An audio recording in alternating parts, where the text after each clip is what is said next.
why we're destroying it at a magnificent pace. They don't know you can go and sit in a tree and stop suffering. They don't know that everywhere you go that there is nature, you can take it, that you're a member of that nature. But humans have left that relationship of connection to nature.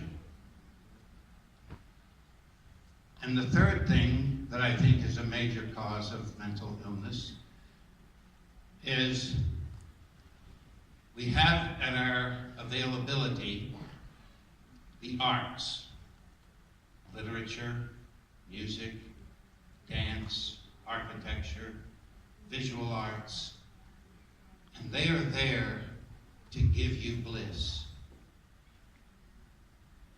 That having Sorwana, Octavio Paz, and suffering is silly. That you can integrate the arts into your living with nature and your tribe and really never suffer mental illness. To label it, I would call them loneliness, boredom, and fear. I am sure I have no idea what boredom is. I have 500 billion brain cells. How could I possibly be bored? Unbelievable concept, boredom. Okay, so the nature of our hospital was everything was free. Free for poor people, free for rich people. We wanted to eliminate the idea that when you got care, you owed money. It wasn't good for the relationship. Another thing is that there was nothing good about the insurance system. So we've never had anything to do with any kind of public or private insurance. I think we're the only hospital in the United States refusing to carry malpractice insurance, because we don't think that's a good idea. And we think, I was trained to be a doctor in 7.8 minutes. I'm a family doctor, and I'm not trying to make money. I want to know my patients.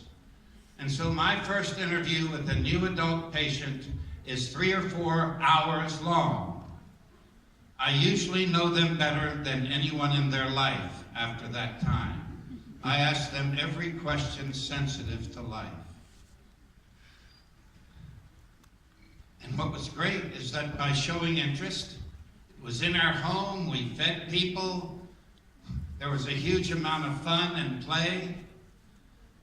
They told me a lot. My longest hug was 12 hours. It was a good one. And it wasn't just me. In our hospital, it was much more like a theater than a serious place.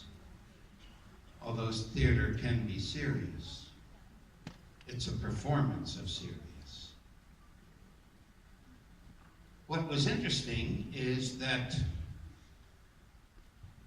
they call our system in the U.S. a healthcare system. Not one lecture in medical school about health, not one on diet, exercise, love, peace, wonder, curiosity, passion, hope, not one lecture. And those are the great medicines. It's funny. Not one lecture on care. And since the U.S., where your medical bill is the #1 reason you lose your home, and 70% of bankruptcies, where's the care? So why talk about something that isn't? And so the doctor can never feel that they're really being a doctor because they have very little time. They have to see the next patient and hurry up.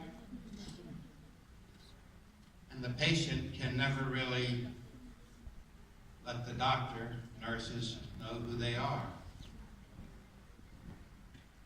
Another thing, when we started, in the United States, the only legal medical deliveries were allopathic medicine, which is what you're studying, and chiropractic. That homeopathy was illegal, against the law, you could be arrested, as was acupuncture, Ayurvedic, anthroposophic. God forbid shamanism. I love shamanism.